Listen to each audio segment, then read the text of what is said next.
ശ്രദ്ധിക്കുക, മുൻപുള്ള പോലെയല്ല.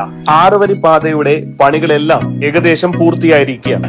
ഇനി പറയുന്ന നിർദ്ദേശങ്ങൾ ഹൈവേയിൽ വാഹനം ഓടിക്കുന്ന ഡ്രൈവർമാർക്കുള്ളതാണ്. ലൈൻ ട്രാഫിക് നിയമങ്ങൾ പാലിച്ചു മാത്രമേ ഹൈവേയിൽ വാഹനം ഓടിക്കാൻ പാടുള്ളൂ. എന്താണ് ലൈൻ ട്രാഫിക് നിയമം? വലിയ ചരക്ക് വാഹനങ്ങൾ, സ്പീഡ് ഗവർണർ ഘടിപ്പിച്ച വാഹനങ്ങൾ, ഇവയൊക്കെയും എപ്പോഴും ഹൈവേയുടെ ഇടതുവശം ചേർന്ന് മാത്രമേ പോകാൻ പാടുള്ളൂ. വേഗത കൂടിയ വാഹനങ്ങൾ തൊട്ടടുത്തുള്ള ട്രാക്കിൽ കൂടിയാണ് യാത്ര ചെയ്യേണ്ടത്. അതായത് ഹൈവേയുടെ മധ്യനിരയിലുള്ള ട്രാക്ക്.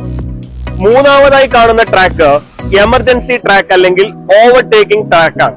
അതായത് ആ മൂന്നാമതായിട്ടുള്ള ലൈൻ എപ്പോഴും നമ്മൾ ഒഴിച്ചുവിടണം. അതിൽ ആംബുലൻസ് പോലുള്ള എമർജൻസി വാഹനങ്ങൾ മാത്രം കടത്തിവിടേണ്ടതും, ഒപ്പം നമ്മൾ ഓവർടേക്ക് ചെയ്യുകയാണെങ്കിൽ ഓവർടേക്ക് ചെയ്തതിനു ശേഷം തൊട്ടടുത്തുള്ള ഇടതുവശത്തുള്ള ട്രാക്കിലേക്ക് തിരികെ വരാൻ ശ്രദ്ധിക്കേണ്ടതുമാണ്. ഓവർടേക്കിംഗ് വലതുവശത്തോടു കൂടി മാത്രമാണ്. കൂട്ടത്തിൽ ഒരു കാര്യം കൂടി ശ്രദ്ധിക്കുക.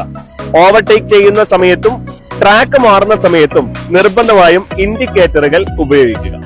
റോഡിൽ നൽകിയിരിക്കുന്ന സിഗ്നലുകൾ ശ്രദ്ധിച്ച് അനുവദനീയമായ വേഗതയിൽ മാത്രമേ വാഹനങ്ങൾ ഓടിക്കാൻ പാടൂ.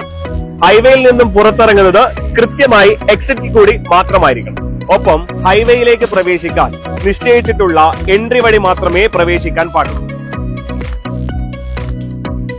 ട്രാക്ക് തെറ്റിച്ചുകൊണ്ടുള്ള ഡ്രൈവിംഗ്, സിഗ്നൽ ഇടാതിരിക്കുക, ഒപ്പം ഹൈവേയിൽ അനധികൃതമായി വാഹനങ്ങൾ പാർക്ക് ചെയ്യുക, ഇവയൊക്കെയും നിയമവിരുദ്ധമാണ്. ഇത്തരം കുറ്റകൃത്യങ്ങൾക്ക് ഗതാഗത നിയമപ്രകാരം കർശന നടപടികൾ സ്വീകരിക്കുന്നതായിരിക്കും. മുൻപുള്ള പോലെയല്ല, പുതിയ റോഡാണ്. ചെറിയ പിഴവുകൾ ജീവൻ തന്നെ നഷ്ടമായേക്കാം. നല്ലൊരു റോഡ് സംസ്കാരം പടുത്തുയർത്താൻ നമുക്ക് ഒന്നിച്ചു മുന്നേറാം. ഒപ്പം എല്ലാവരും കർശനമായി തന്നെ റോഡ് നിയമങ്ങൾ പാലിക്കും.